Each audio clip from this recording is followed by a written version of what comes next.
Do you consider yourself a high achiever? Smart, driven, highly successful? I am so excited to have you. My name is Julia Arndt and I'm the host of the Stress Podcast.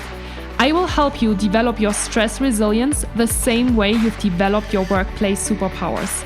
Learn peak performance tools to thrive at work and in your personal life. Let's get started.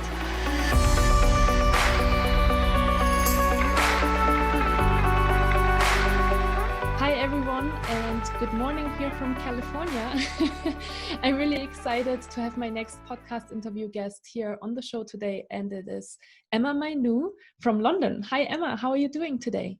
Hello, I'm fine, thank you. And I'm really glad to be here. It looks like it's sunny where you are, and it's equally beautiful here in London, which is sometimes a rare thing. So I'm feeling good and I'm enjoying the sunshine. Yeah, it is. The sun that you're seeing right now is actually my lamp that is going on my face because my office is always a little bit dark in the morning, but it is a really beautiful day and it's very blue skies and sunny outside already. So lovely. Yeah.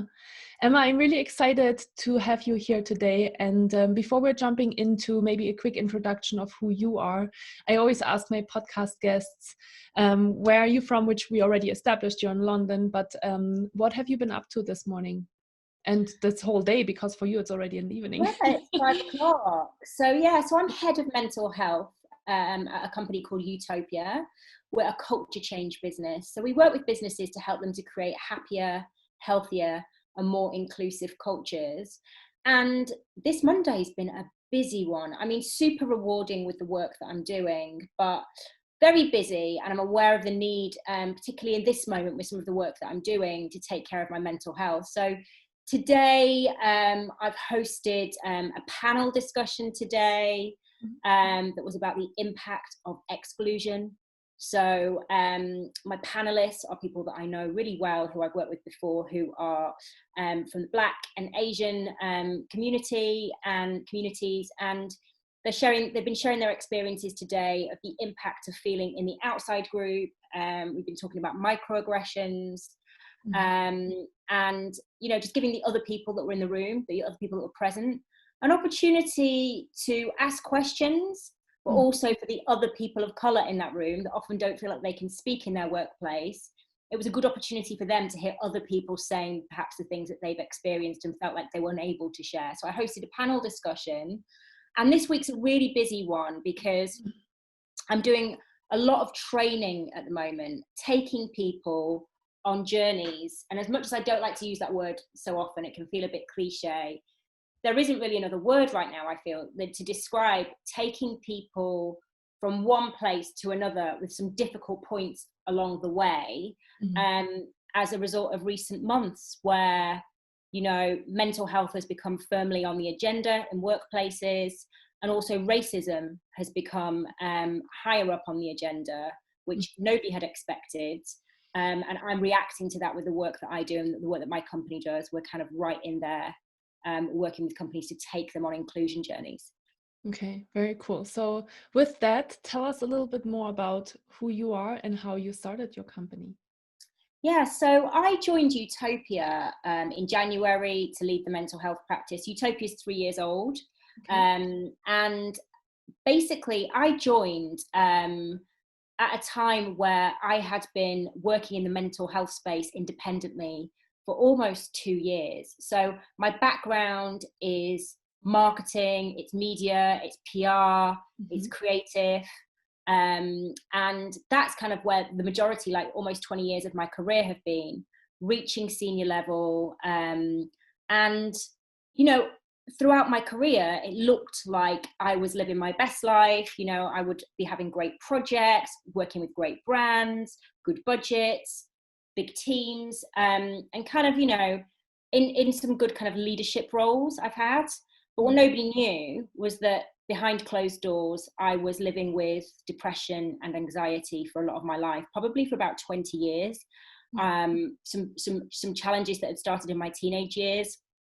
I didn't know how to articulate, or I didn't know what they were at that time, really. I just knew that I felt depressed or anxious, and I would spend 20 years hiding through various means, whether that was work and really throwing myself into projects, and using work both as a place to feel fulfilled and valued, but also as a distraction. And also, my kind of work life has gone hand in hand with the party scene. So I was equally as good at that as I was at my job. And it was really easy to hide what I was going through. But in 2012, a personal situation led to a breakdown. So I had a really debilitating breakdown where I was out of work for a period of time. And it really was a point in my life where it was, it was sink or swim. They were the two options. And I went on a real journey, to say again, of recovery. I fought to save my life. And it would be another kind of 7 years before I would share those experiences publicly with anyone, which I did through a blog that I created called Surviving Sundays, because Sundays were the worst day of the week for me at that time.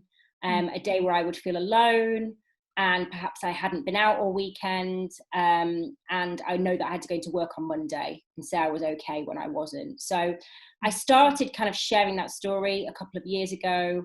I created this place where I would release my stories, but then where other people from all over the world would share their stories of their mental health challenges. And it was really important to me that we didn't just think of mental health problems like diagnoses that we might know of. We don't only think that having poor mental health might be a diagnosis of psychosis, because people can have psychosis and lead fulfilling lives. And it's not necessarily just being in bed at rock bottom. There's a spectrum. So I wanted to show those experiences, which I did. And through doing that, I became connected with some of the work that Utopia were doing. I was coming in as a speaker and really going from a side hustle to having an opportunity to make the most rewarding thing I'd ever done. My day-to-day job has been a thing of great fortune. Like, the worst thing that ever happened to me has led to me being in the job that I believe I should always have been in, driving change day to day. Yeah, that's beautiful. Yeah, and I can really feel the emotions behind that as well, because that's my story a little bit as well, right? So it's beautiful that you are in that spot now and in that space. So what exactly are you doing for Utopia? So you're saying mental health. You already said that you get some panel discussions, but what's the work entail? Maybe also for Utopia, but what is Utopia doing? Yeah, so my role within Utopia, more broadly specializes in the areas of inclusion, making businesses more inclusive, making them more entrepreneurial, empowering people to be more entrepreneurial in their work. And also, alongside that, we want people to be happy and we want them to be healthy. So the mental health practice started with a recognition of the fact that if businesses aren't wholly inclusive, then there is a possibility, and in fact a reality, that people are feeling excluded. And that means that they're probably not performing at their best if they don't feel like they belong. And they might be hiding problems and mental health challenges that they have.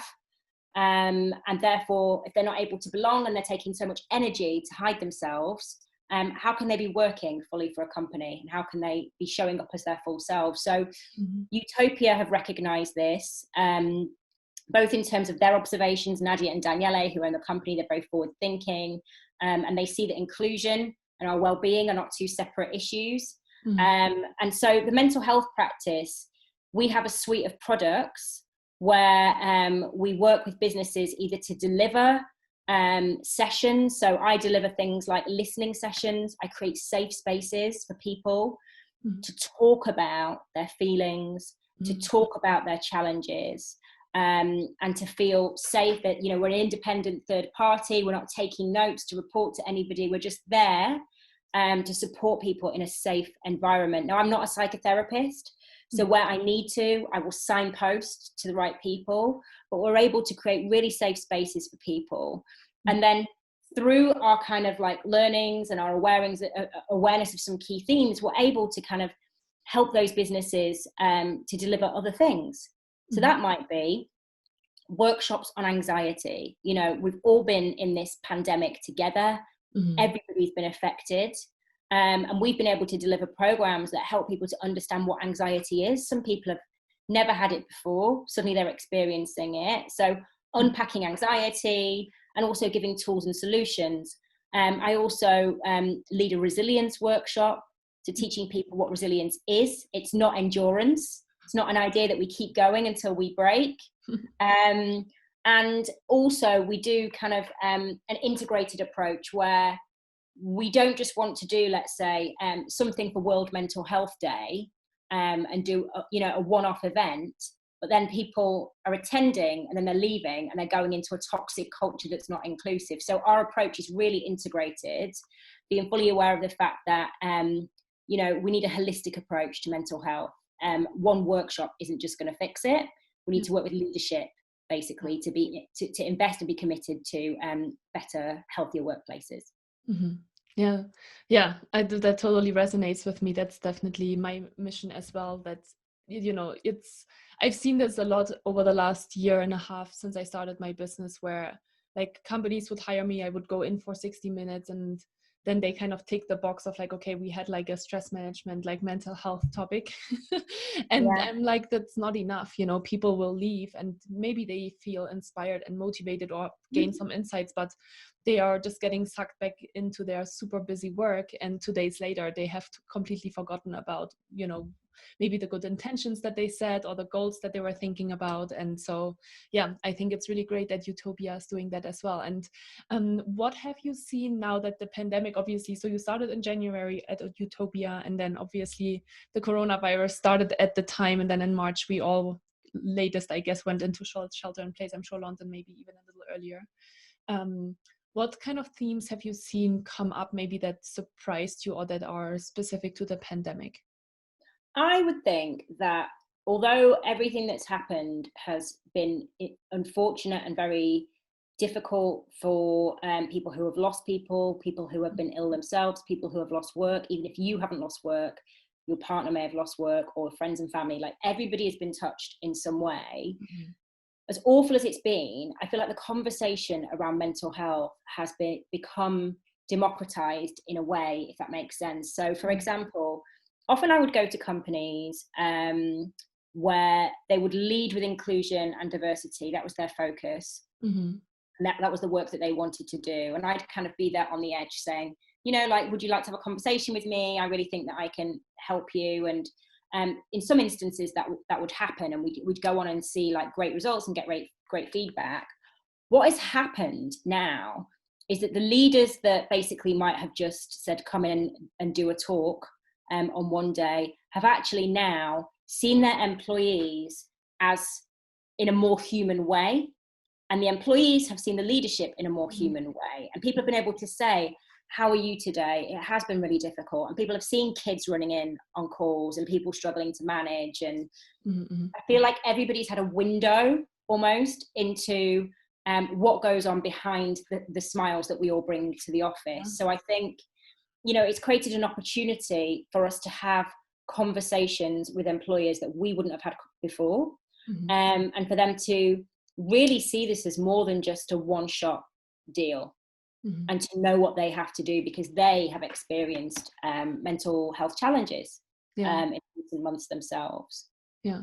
And I always think that, I think there were probably some things that weren't super optimized already in the workplace either. And then I think when people have to move home and then work from home, like those things are just getting more like obvious. Like the things that weren't optimized before are like definitely not optimized and paid attention to when you're working from home. And then the accumulation of the effect of not being good with your time, or not being good with setting boundaries, and not being good with your self-care just gets even worse. Like maybe at least at the beginning when everybody started to be at home was really bad. And I think this is a really good chance for companies like yours and mine to say, hey, like that's why you need to learn this and you need to learn this on a regular basis and not just as a one-off and then forget about it when you're feeling better again. Yeah, I agree. And I think like what we're asking them to learn is not a full spectrum of all the different diagnoses that are out there. No. It's really the first thing is the recognition that if you didn't know it before, you know it now, that there's a life beyond, the office. Yeah. And that mental health problems are not simply things that happen to those other people out there, the crazy people or the people who are really sick. Mental health problems can look like so many different things, and they can mean that you show up to work and that it appears that you're performing, but in other ways you may not be being your best self or bringing your full self. And I think this is the opportunity. That's what they are learning, or that they should be learning. And this isn't going to go away, you know. I mean, we're now looking at whatever the new normal means, and I don't think there's such a thing as normal in a situation where so many lives have been changed. We're forever changed by what's happened, in good and bad ways. But simple things like this return to the office, mandatory for some companies, optional for others. And some people will have challenges with that. You know, you've been in an environment of comfort or safety for some people in their homes, hearing that it's dangerous outside. You might fear going back and touching things or getting into a confined space. And then you have the people for whom it's not felt safe at home and it's not felt happy, and they've had difficult times at home, who might be more looking forward to going to an office, and that might not be accessible to them at the moment. So there are still ongoing challenges. There are those people, there are always those people in every industry and every walk of life who are really good at getting their head down and getting through things. And with everything that we've been through, at some point, there's usually a payback for not taking care of yourself. So I think we're not just looking at the here and now, we have to be looking forward, and thinking about how we can better support our employees in the medium and long term as well. Yeah. And then do you basically offer like specific programs as well, or like I'm sure you offer programs because you said you offer like additional trainings, but what are like the tools that you give to individuals within the company? So like, you know, let's say people are struggling with the things that you just mentioned, right? Like going back to work or not being able to go back to work, having kids at home or having roommates at home, like all the different things that we've heard about, right, over the last couple of months. What are the tools that you like to share with people in order to help them navigate that?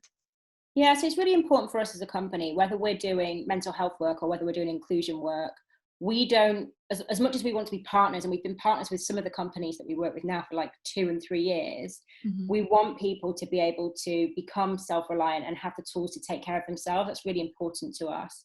So we do a program called Mental Health Allies, where we give people a half-day training and teaching them how to spot signs of poor mental health so that they can look out for each other.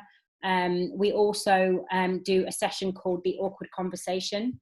It's giving people the tips and the confidence really to approach people. Sometimes people feel like they're overstepping by saying, how are you? No, really, how are you? And it's teaching people how to have empathetic and engaging conversations, and also what to do when somebody says to you, I'm fine and I don't want to talk. Like, what do you do? So a lot of what we do is around listening and empowering people with frameworks that we've created. They're all rooted in evidence and a lot of research that we do to make sure that these programs are as robust as possible, but that people do have a set of tools that they can take care of themselves where they need to. And sometimes, you know, the answer isn't going to be a workshop for some people. Workshops are really good at creating cultures and collective awareness. But often people may need therapy, they may need talk therapy, they may need cognitive behavioral therapy, they may need a different style of coaching. And we just open up the conversation so that people feel like they can reach for what they need, and we can pass on them on to recommended partners as well. That's really great. And I'm actually curious, so kind of going back to your own journey. So you said 2012 was kind of the big year for you, and then you dealt with it for yourself for a couple of years before you kind of went out. I would love to hear a little bit more about that, actually. I would love to hear about maybe what helped you, like what was that journey like, and what do you feel like were the big things that you maybe integrated into your life or changed in your life that made you feel better today? And then I'll ask you another question about surviving Sundays, but yeah, I'm really curious. I mean, I have to be honest, it was a really long journey. You know, I have got a long-term relationship with my therapist, okay? And some people think, I was in therapy for years and years. And I think people think you just go 5 times and it's done, but that's different for everybody. I had a history of traumatic experiences. I had suppressed trauma. I had a lot of stuff that went on with me that became complex and compound trauma because my self-esteem was so low that I was just open and vulnerable to a lot of other things that might happen in terms of toxic relationships or just getting in some bad situations. So a lot happened with me, and it was essential, therefore, that I had a safe place to go to begin unpicking that. Because if I didn't do that, I would either die or I would just keep repeating the same patterns in my life. So in my lowest moment, I ended up connecting with a therapist that had been recommended by a friend. I wasn't looking forward to that conversation. I'd had experiences with therapists in my teenage years that were really bad. I probably had 2 or 3 experiences with therapists that I wasn't in the right place. Perhaps they weren't right for me. And I went to meet my therapist, and one conversation led to hundreds of hours of conversation that saved my life. And just, a therapist is really smart. I think you go there thinking, they're going to start attacking my parents from the moment I walk in, and the guilt and the shame around that, and all these ideas of what therapy is. But a smart therapist knows how to gently get you to open up, and then when to challenge you. And then, so it was a really delicate process initially, and then it became more challenging because you have to face yourself. So I'd say therapy was the biggest part of my recovery. But then what comes with that, you're not just in the room to share, you're there to learn. So then your therapist is saying to you, okay, here's some patterns what I'm seeing. So for me, the main thing was something we call, don't know if you have experienced this, but codependency was like my jam, like not being able to take up space in relationships, apologizing for myself, people pleasing, basically cutting off my own air supply to give it to somebody else. And it caused me a lot of problems in my life. So once your therapist has raised awareness of that, you can just go around that, or you can start to meet that and challenge that. And for me, that was things, the next step of my recovery was laying boundaries down. But before I could even do that, I had to identify what they were. I'd spent so long shrinking and shape-shifting to fit everybody else's view of who I should be that I didn't know, honestly, the things that really mattered to me. So therapy, identifying boundaries, then you've got to lay your boundaries, then you've got to stand by your boundaries because people are going to challenge them. And the people that are really attracted to you, whether that's work, love, friendship, are usually by this point people who have become used to you having no boundaries. They're like, whoa, what's going on? So learning to set boundaries, I still struggle with it. Honestly, saying no is a really hard thing for me, but I'm getting better. And I would say, a lot of what happened to me came off the back of a breakdown. The breakdown happened off the back of a breakup. And my routine, the whole of my life, had to never be single. Always have a partner, because that means you're lovable. And I made a decision to be single at the recommendation of my therapist for 12 months. I was single for 18 months. And I just started to face the things that I feared the most. So I'd say that those were, like, at that time, the 3 things that I did that kind of pulled me out of the darkness. There have been new things in recent time, but at that lowest moment, those were the key things. Yeah, interesting.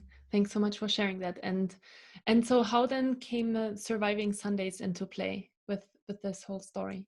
I think I just felt like, even after my breakdown, when I was getting better and I got a new job and it was in a new company and nobody knew anything of my backstory or where I didn't know one person personally in that company, it was an opportunity to try and put the past behind me. But it was also another opportunity to put another mask on and fake it.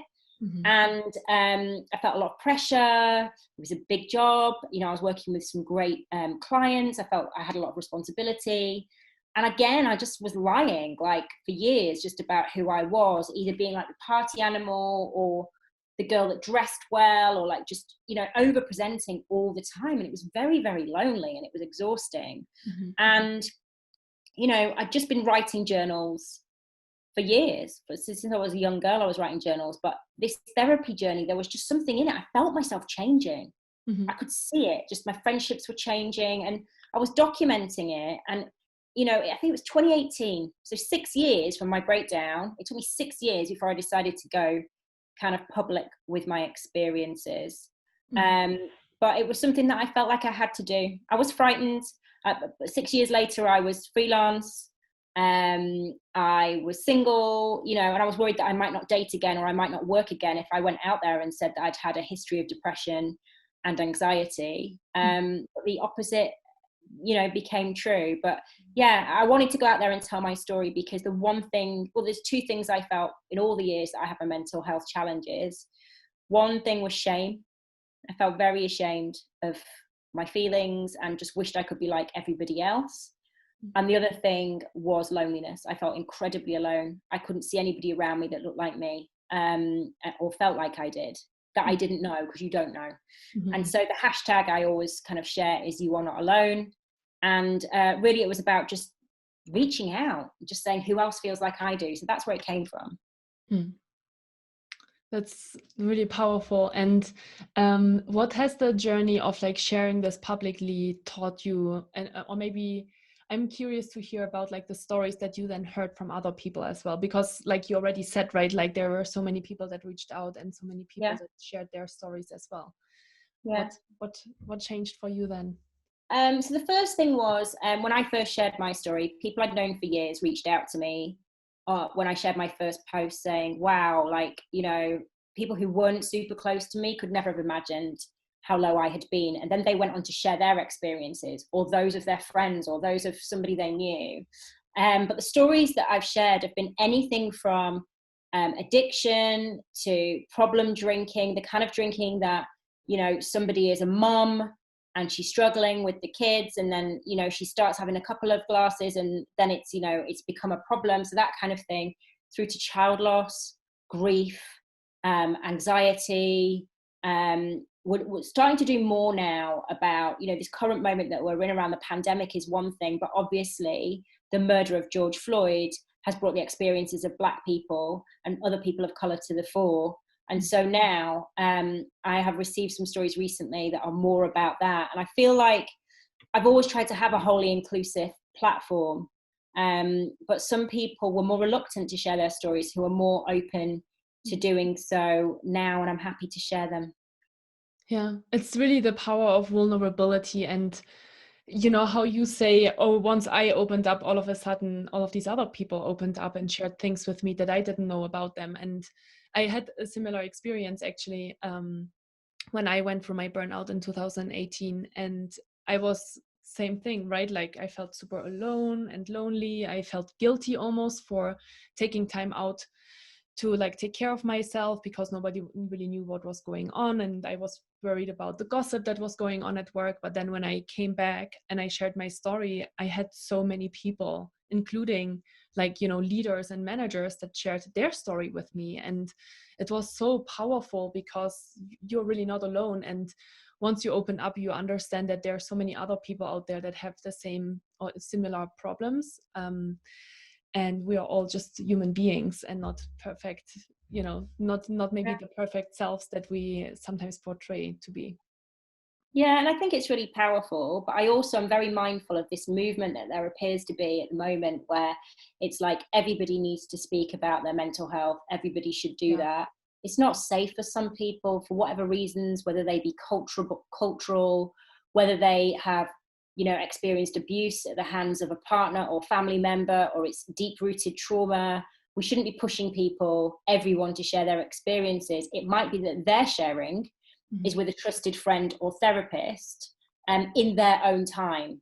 And I think that, people like yourself and people like me and other people are happy to share their experiences, and that opens doors to conversation.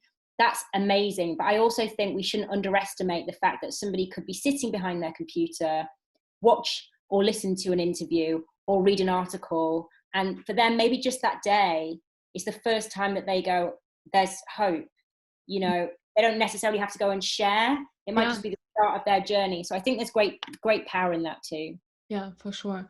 And so how did you Like, was that kind of natural then, that from 2018 when you started with the Surviving Sundays, that it became more natural that you moved almost from like, marketing and more that businessy background into more like mental health things? Like, did you expect that? Was that intentional, or did you kind Yeah. of go down that pathway? I mean, I've been so inspired by my therapist. I think she's one of the most amazing people I've ever met. She's got her own amazing life story. She's super relatable. And I kept thinking, maybe I'd like to be a therapist, but I know how long it takes. I Mm-hmm. know how much it costs. And I know how prepared you have to be to bring yourself, but also be able to protect yourself. And I just wasn't in a place at that time where I was ready for that. I'm now thinking next year I'd like to start year one, but in 2018 I wasn't ready for that. Mm-hmm. And what I was ready for was, as an extension of telling my story, to go into public workplaces and start to talk about it. And then when I talked about it, you would sit in a room and you would see people nodding their head, you might see a tear.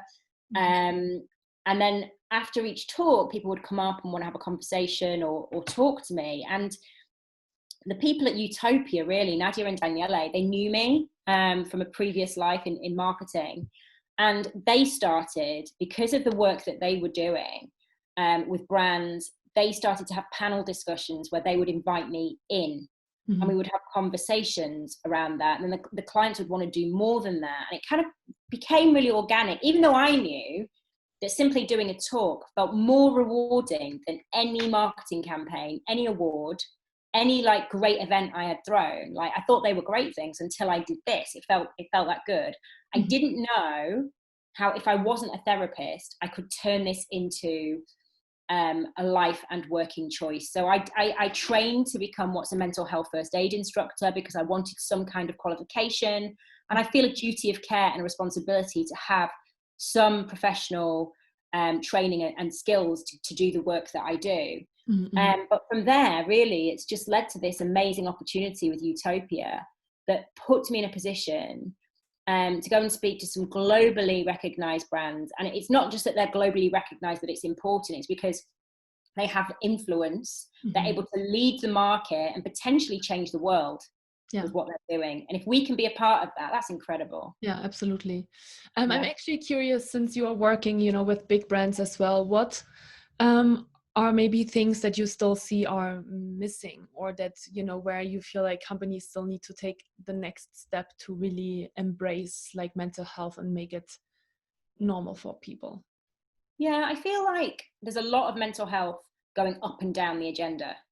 So in recent months, it's been like, we want to talk to you. We want to please, like, can you deliver a workshop? Can you have a conversation with us? And that's great. And, we have welcomed every opportunity to do that. But then what tends to happen sometimes is that, I foresee that there'll be a point in time where people think, well, the pandemic feels less threatening than it did. So now we don't need to invest in mental health. And the investment not need always be financial. The investment might be an executive sponsor in the business that is committed to seeing a strategy, creation of a strategy, and seeing the delivery of that strategy through their team. So I think that I would like to see more commitment that goes beyond kind of having yoga in the office and a panel of speakers. Like, I think any attempt to open conversations and to look at well-being should be welcomed. But I think also people could take it more seriously than they do. Some people. Yeah, I agree with that. And I was just thinking something else. What else was it? I thought it was really interesting what you were saying. That like we want to have more culture. Oh yeah, that's what I wanted to say actually. So how do you build a new culture like that? Like, what do you teach companies on how to bring this not only into like their regular agenda, but then create culture around? So firstly, you need a strategy. This isn't about tactical ad hoc initiatives that kind of make everybody feel good.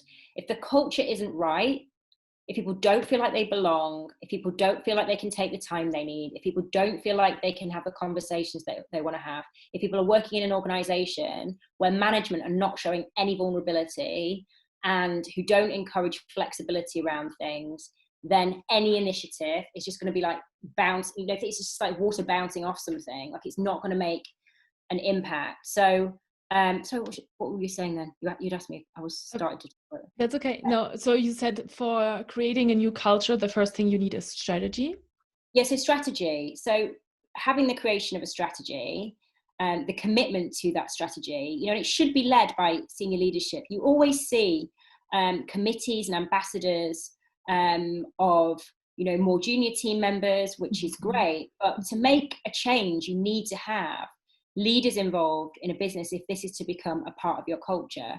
Another important thing is also appreciating the nuances of experiences. So recent time has shown us that, the experiences of Black and brown people, and, people have become awake to the fact that we've not only experienced trauma and microaggressions in this moment that everybody's become aware of. I mean, I work with somebody now who experiences microaggressions just getting from his house to the tube.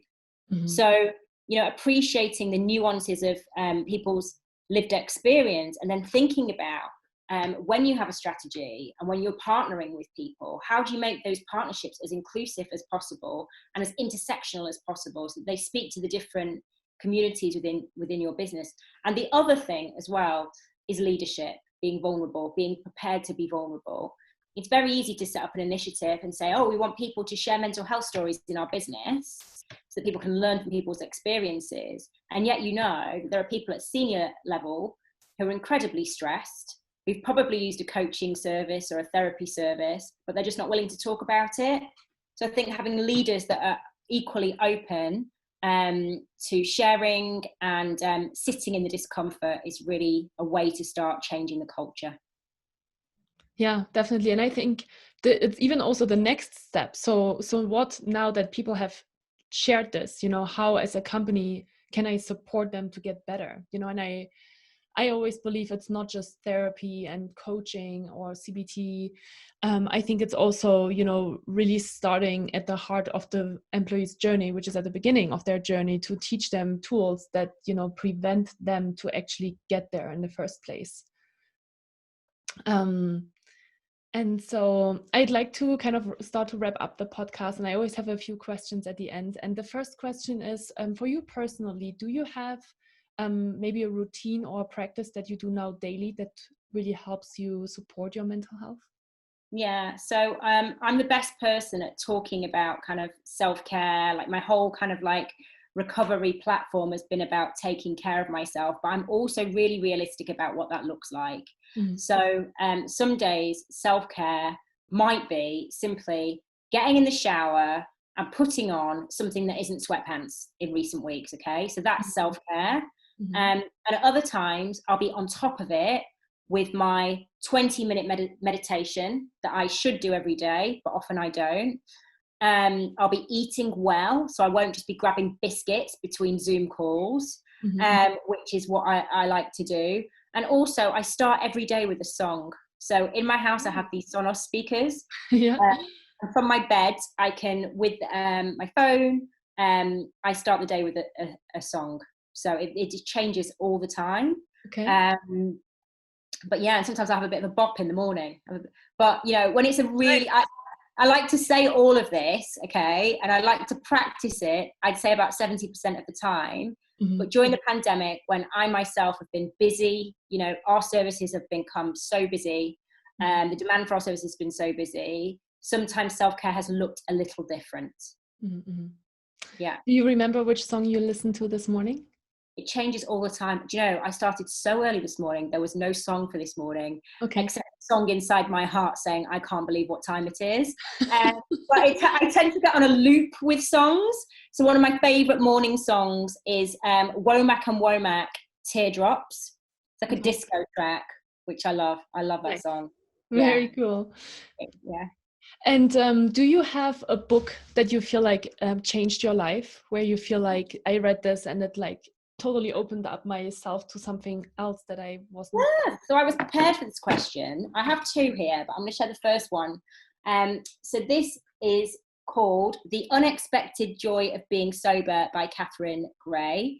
So I'm now almost, I'm like 19 months not drinking. Wow. And I'd known for some time that drinking was problematic for me. So not an addiction, not clinically or physiologically addicted to alcohol, but it was certainly problematic. So, you know, I definitely wasn't performing at my best. And also I just was like acting in an inauthentic way whenever I went out. And I went through a phase of feeling very lonely.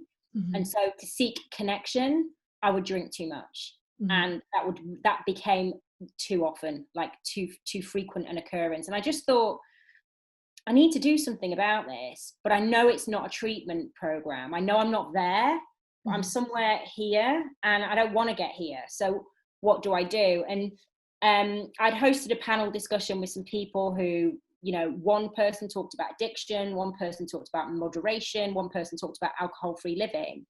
And the wheels had started to turn because I love to learn through the experiences of other people. And around that time, somebody told me about this book. Mm-hmm. There were lots of books out there about alcohol. There's one called This Naked Mind, Alcohol Lied to Me, Alcohol Explained. But all of them felt like kind of like text research kind of books. Whereas this book, it was like reading my story from the 90s of the party girl that moved to London. That's who she was, but I moved to London 13 years ago, was on the party scene. And it's kind of funny, like you're reading such honest moments that are honestly awful, but you can laugh about because you've been there. Mm-hmm. And just reading these brilliant experiences of recovery and how she learned to let go of something that's really hard to do because everybody wants to ask you why you don't drink. Mm-hmm. That book for me was like the thing that said, you can do this and give it a go. So yeah, that book has led me on my new change. And then more recently, I read this book, which I think is really good, which is called Ikigai. Mm-hmm. And it's all about finding your purpose. So it's the Japanese secret to a long and happy life. And Ikigai really is about just finding what makes you tick, like what you're good at, what you love, like what makes you get out of bed in the morning. And this book is brilliant. And we're teaching a workshop on Ikigai soon at Utopia. So it's good. Oh. So both of those books. Very cool. Awesome. Thank you so much for sharing that.